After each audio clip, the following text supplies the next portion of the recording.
میں اپنے گھر میں اکیلی رہتی تھی۔ میں بہت حسین تھی۔ میرا میاں مجھے ذرا بھی وقت نہیں دیتا تھا، جس بات سے میں بہت تنگ تھی۔ میرے سامنے والے گھر میں مستری کام کر رہے تھے۔ ایک جوان میرے دروازے پر پانی لینے کے لیے آیا۔ اس کی نظریں مجھے کچھ عجیب سے محسوس ہوئیں۔ میں جیسے ہی اس کے لیے پانی لینے اندر آئی، وہ بھی میرے پیچھے اندر چلا آیا، اور اس وقت میری جان نکل گئی جب اس نے میرے اکیلے پن کا فائدہ اٹھاتے ہوئے اچانک ہی مجھے… پیارے دوستو، آج کی زبردست کہانی کو آخر تک پورا سنیں۔ میں سارا دن دوپٹے سے بے نیاز کھڑکی میں کھڑی سامنے والے گھر کی تعمیر دیکھتی۔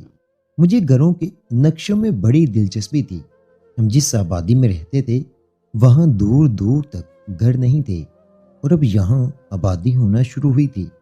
یہ ایک سنسان سا علاقہ تھا جو شہر کا بالکل آخری کونا تھا۔ میرا میاں الیاس روز 2.5 گھنٹے کا سفر کر کے اپنے روزگار پر جاتا، اور میں سارا دن اکیلی رہتی۔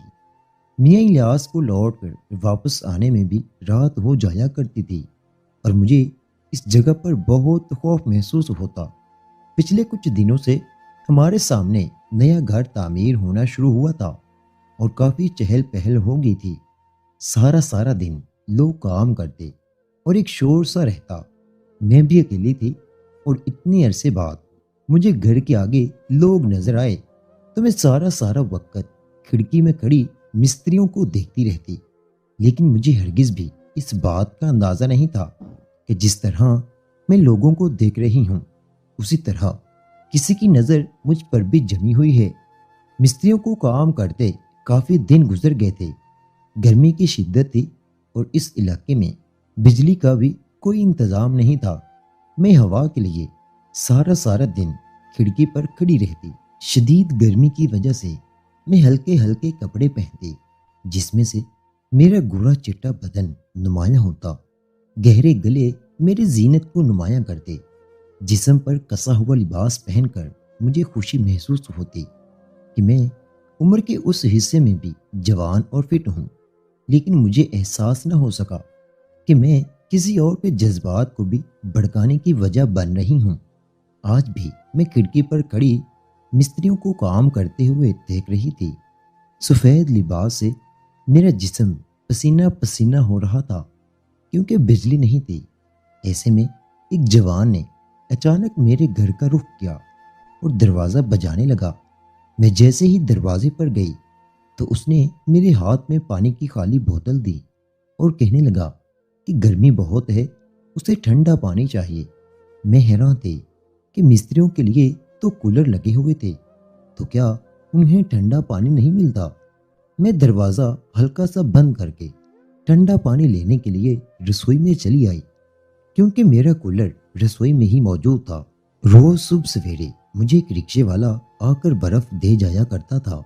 میں نے ابھی بوتل بھرنی شروع ہی کی تھی کہ مجھے ایسا محسوس ہوا جیسے میرے پیچھے کوئی کھڑا ہے، اور جب میں پلٹی تو میرے احسان خطا ہو گئے، کیونکہ میرے پیچھے تو وہی جوان کھڑا تھا جو پانی لینے کے لیے آیا تھا۔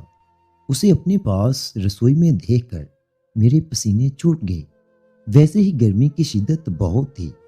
شلوار کے اوپر ٹی شرٹ پہنے وہ ہرے باروں والا جوان جو مجھے خوفناک محسوس ہونے لگا تھا، کیونکہ میں اکیلی تھی۔ اس کی بے باک نظریں میرے وجود پر جمی ہوئی تھیں، اور میں گھبراہٹ کا شکار ہو گئی تھی۔ میں نے کپ کپاتی آواز میں اس سے پوچھا کہ وہ اندر کیوں آیا ہے۔ میری بات سن کر اس کے چہرے پر عجیب سی مسکراہٹ آ گئی، اور وہ کہنے لگا کہ گرمی بہت ہے اور اس سے پیاس برداشت نہیں ہو رہی تھی، اسی لیے وہ اپنی پیاس بجھانے اندر چلا آیا ہے۔ اس کی نظروں میں چھپی ہوئی ہوس نے مجھے بہت کچھ سمجھا دیا تھا۔ مجھے احساس ہو گیا تھا کہ میں نے بہت بڑی غلطی کر دی ہے۔ میں نے اس کی طرف پانی کی بوتل پکڑائی اور اسے کہا کہ وہ ابھی اور اسی وقت باہر چلا جائے۔ اس نے میرے ہاتھ سے پانی کی بوتل لیتے ہوئے اپنی انگلیوں کو میری انگلیوں پر رکھا تو میری جان نکل گئی۔ وہ کہنے لگا، بی بی جی، گھبراتی کیوں ہیں؟ میں کوئی غیر تو نہیں؟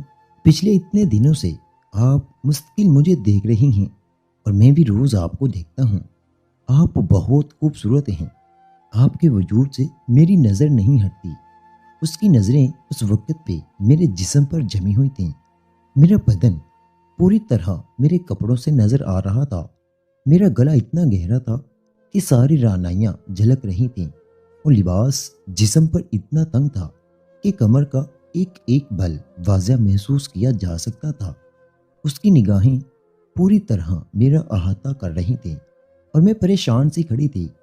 اس نے میرے سامنے کھڑے کھڑے ہی ٹھنڈا پانی پی لیا، اور اس کے بعد ایک سرد آہ بھرتے ہوئے ایک دم میری طرف بڑھا۔ میں جلدی سے 2 قدم پیچھے ہٹی، لیکن پیچھے رسوئی کی دیوار آ گئی تھی۔ وہ آہستہ آہستہ چلتا ہوا میرے بہت قریب آ گیا اور میری سانسوں میں سانس ڈال کر کہنے لگا کہ وہ روز ہی مجھے دیکھتا ہے اور میں اس کے دل پر بجلیاں گراتی ہوں۔ وہ کہہ رہا تھا کہ مجھے دیکھ کر اسے عجیب سی بے چینی ہوتی ہے اور جذبات کا طوفان اس کے اندر ٹھاٹھے مارنے لگتا ہے۔ وہ کہہ رہا تھا کہ اب اس کے لیے اپنے آپ کو روکنا ناممکن ہو چکا ہے، اور میں اس کی سرگوشیوں پر مزید پسینہ پسینہ ہو گئی تھی۔ جس انداز میں وہ میری تعریف کر رہا تھا، میں ساری زندگی اس طرح کے الفاظ سننے کے لیے ترستی رہی تھی، لیکن میرے میاں الیاس نے مجھے کبھی ایسی اہمیت ہی نہیں دی تھی کہ وہ میری کوئی تعریف کرتے۔ میں ایک بانجھ عورت تھی جو بچہ پیدا نہ کرنے کی وجہ سے اپنے میاں کے دل سے اتر چکی تھی، اور اپنے میاں کے دل میں جگہ پانے کے لیے ہی میں ایسی اونچی حرکتوں پر اتر آئی تھی کہ میں نے اپنا لباس بھی تنگ کر لیا تھا اور اپنا جسم بھی نمایاں کرنے لگی تھی۔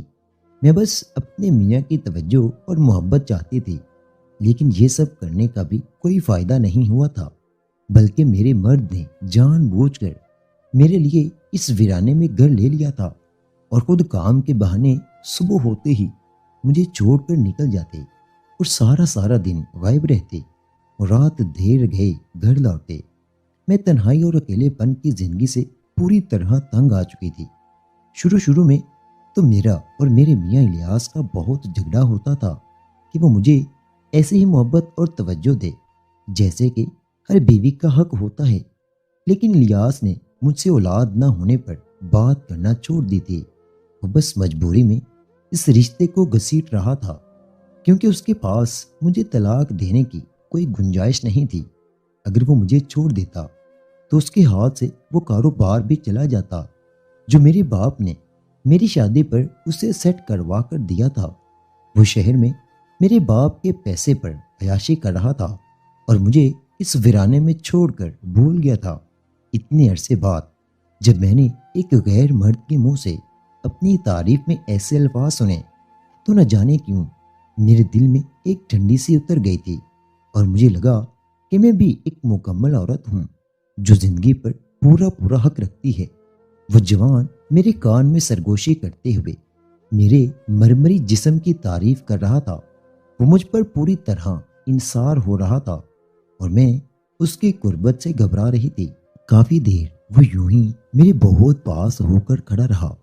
جب وہ مجھ سے اپنے جذبات بیان کر چکا تو ایک دم پیچھے ہٹ گیا اور مسکرا کر مجھے دیکھنے لگا۔ اس کا ہر انداز ایسا تھا جیسے وہ میرا بہت پرانا عاشق ہو۔ میں اسے ایک لفظ بھی نہ کہہ پائی تھی، اور وہ جاتے جاتے کہہ گیا تھا کہ وہ کل پھر پانی پینے کے لیے آئے گا۔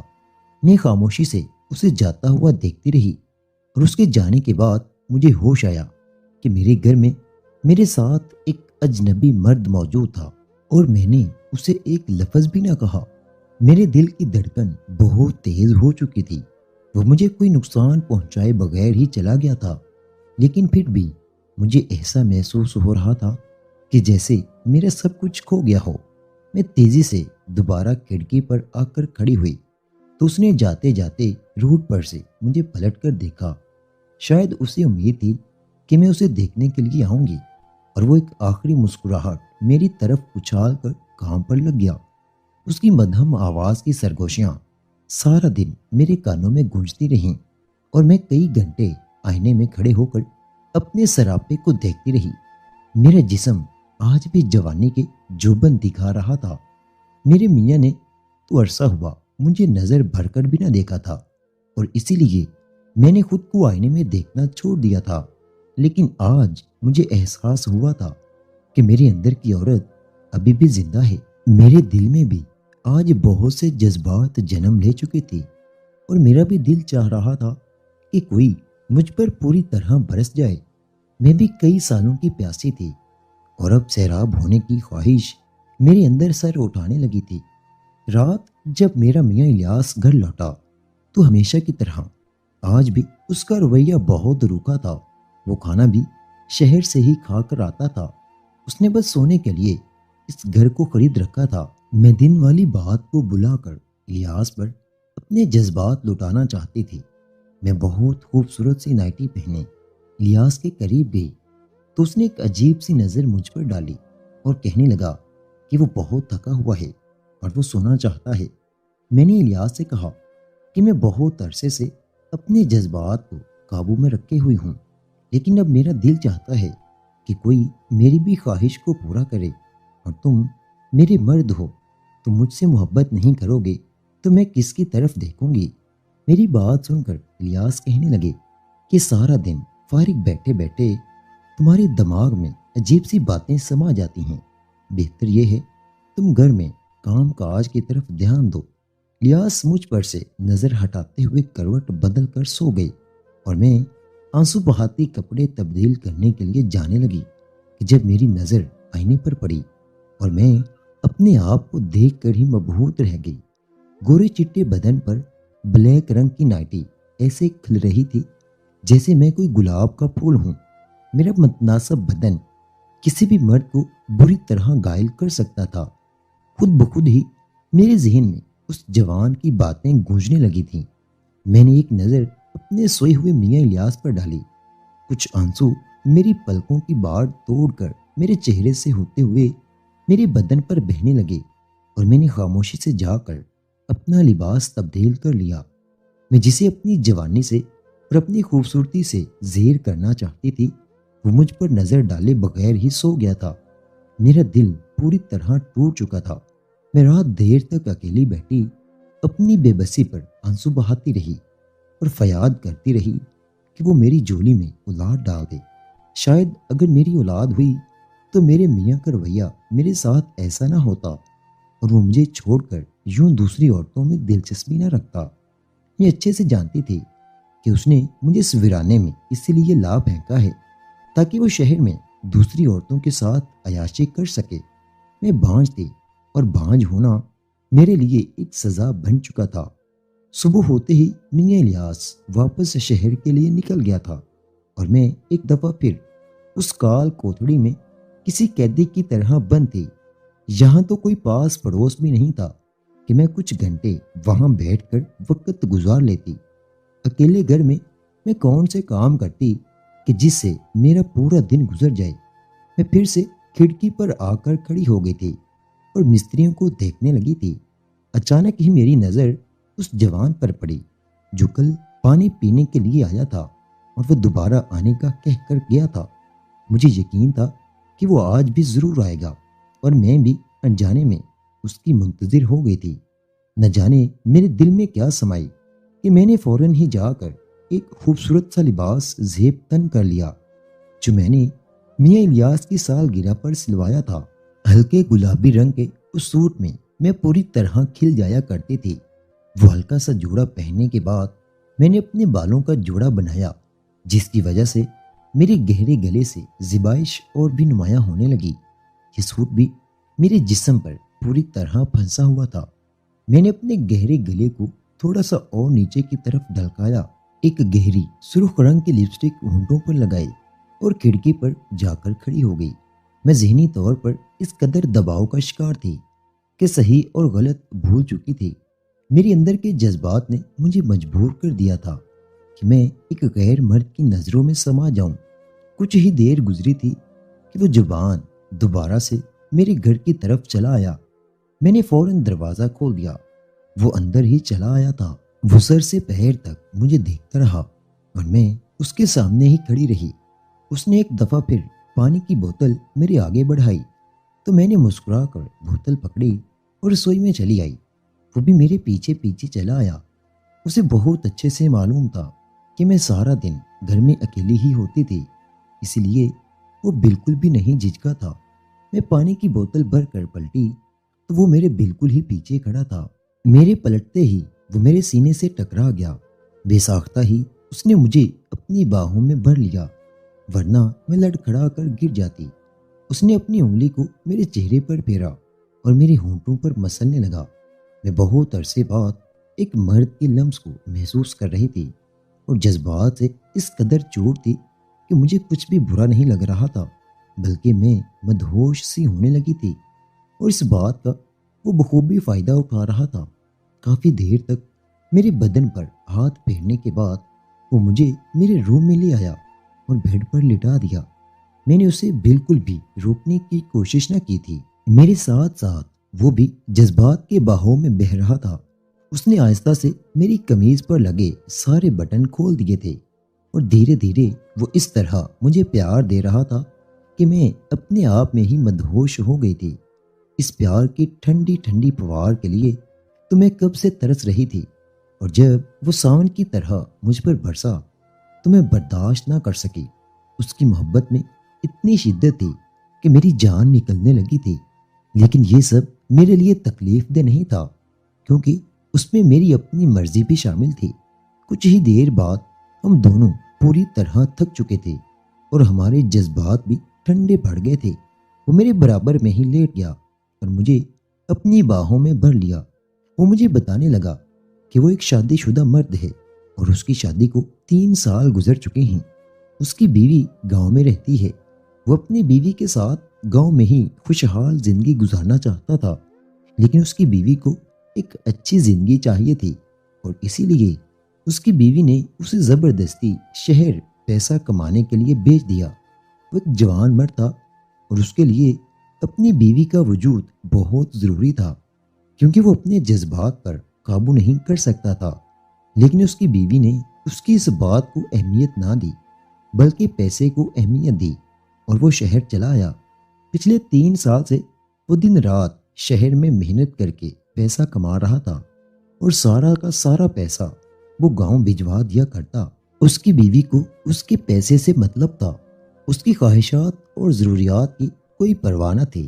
وہ کہہ رہا تھا کہ جب اس نے پہلی دفعہ مجھے کھڑکی سے باہر جھانکتے دیکھا تو اسے میری آنکھوں میں ایک اداسی اور ویرانی سی نظر آئی، اور جب اس نے مجھ پر نظر رکھی تو اسے اندازہ ہو گیا کہ میرا میاں کس طرح مجھے صبح سویرے ہی چھوڑ کر چلا جاتا ہے اور دیر تک آتا ہے۔ وہ ہمارے سامنے ہی زیر تعمیر پلاٹ میں رہ رہا تھا، اس لیے اسے ہمارے گھر کے بارے میں کافی معلومات حاصل ہو گئی تھی۔ وہ کہنے لگا کہ جب اس نے مجھے یوں بے حجاب دیکھا تو اس سے رہا نہ گیا، اور یوں ہی اس نے سوچا کہ وہ مجھ سے بات کرے گا، اور اسی لیے وہ پانی کے بہانے میرے گھر آیا۔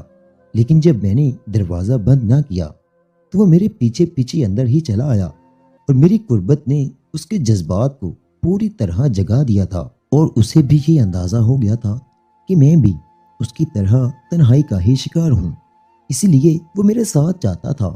ہم دونوں نے ایک دوسرے کے ساتھ کچھ وقت گزارا، کیونکہ اسے واپس جانا تھا۔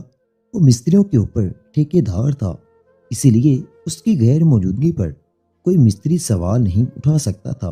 وہ کہہ رہا تھا کہ وہ اکیلے پن کی زندگی سے عاجز ہو چکا ہے، اور اب وہ کسی کا ساتھ چاہتا ہے، اور میں بھی تو یہی چاہتی تھی۔ میں بھی اپنے میاں کے ہوتے ہوئے ایک تنہائی کا شکار تھی۔ میں نے مسکرا کر اس کے ہونٹوں کو چوم لیا اور اسے یقین دلایا کہ میں اس کو پوری طرح محبت دوں گی۔ میں نے اسے وہ نائٹی پہن کر دکھائی جو میں نے اپنے میاں کے لیے نکالی تھی۔ وہ والہانہ انداز میں میرے جسم کو چومنے لگا تھا۔ اس نے تو مجھے نئی زندگی بخش دی تھی۔ ہم دونوں پوری طرح ایک ہو چکے تھے۔ میرے ساتھ کچھ وقت گزارنے کے بعد وہ واپس چلا گیا تھا، اور میں خوشی سے دیوانی ہو گئی تھی۔ صحیح اور غلط، گناہ اور ثواب کو میں یکسر بھلا چکی تھی۔ میاں الیاس رات دیر گئے گھر لوٹا تو مجھے اس بات سے کوئی فرق نہ پڑا کہ اس نے مجھے پوری طرح نظر انداز کر دیا تھا۔ میں خود بھی اتنی تھکی ہوئی تھی کہ اس کے سوتے ہی سونے کے لیے لیٹ گئی تھی۔ اب تو یہ معمول بن گیا تھا کہ دن کا کچھ حصہ وہ جوان جس کا نام عظیم تھا میرے ساتھ وقت گزارتا، اور میں اور وہ پوری طرح اپنے جذبات کو تسکین پہنچاتے۔ میں جانتی تھی کہ میں نے ایک غلط راستے پر قدم رکھا ہے، لیکن میرے میاں نے مجھے مجبور کر دیا تھا۔ میرے لیے اپنے جذبات کو سنبھالنا ممکن نہیں رہا تھا، اور عظیم کی بیوی نے بھی اسے اس حد پر لا کر کھڑا کر دیا تھا کہ اس نے مجھے اپنا سہارا بنا لیا تھا۔ میں نہیں جانتی تھی کہ یہ سلسلہ کب تک ایسے ہی چلنے والا ہے، لیکن میں خوش تھی کیونکہ مجھے اب اکیلے پن کی جنگ نہیں لڑنی پڑتی تھی۔ ایک دن میں اور عظیم بیڈ روم میں موجود تھے کہ جب اچانک ہی میاں الیاس کسی کام سے گھر چلا آیا، اور عظیم کو میرے ساتھ بیڈ روم میں دیکھ کر تو وہ سکتے میں آ گیا۔ اس نے مجھے فوراً طلاق دے دی، اور مجھے بھی اسے طلاق لے کر کوئی دکھ نہ ہوا۔ میں نے اپنی عدت پوری کی اور عظیم سے شادی کر لی۔ ہم دونوں گناہ کی زندگی سے نکل گئے تھے۔ ہم دونوں نے ہی قدرت سے اس بات کی معافی مانگی کہ ہم دونوں ایک گناہ کی زندگی گزار چکے تھے، لیکن یہ گناہ کرنے پر مجبور کرنے والے ہمارے اپنے ہی تھے، جنہوں نے ہمارے جذبات کا خیال نہ کیا۔ کبھی کبھی ہم پیسوں کو رشتوں پر اہمیت دے بیٹھتے ہیں اور اپنے رشتے گنوا بیٹھتے ہیں۔ عظیم کی بیوی نے بھی کچھ ایسا ہی کیا تھا۔ میرے میاں نے اولاد کو اس قدر اہمیت دی تھی کہ انہوں نے مجھے ہی چھوڑ دیا تھا، جبکہ اولاد زندگی کا ایک حصہ ہے، پوری زندگی نہیں۔ اور جو عورتیں بانجھ ہوتی ہیں اس میں ان کا کوئی قصور نہیں ہوتا۔ جب جوان عورت کو اس کے شوہر سے تسکین حاصل نہ ہو، وہ اپنی تسکین حاصل کرنے کے لیے بہت کچھ کر گزرتی ہے، کیونکہ اس کے سینے میں بھی دل ہوتا ہے۔ آپ لوگ بتائیں، کیا میں نے اور عظیم نے جو کیا اس میں صرف ہمارا ہی قصور تھا؟ کیا ہماری زندگی کے ساتھیوں کی کوئی غلطی نہیں تھی؟ کمنٹ باکس میں لازمی بتائیے۔ شکریہ۔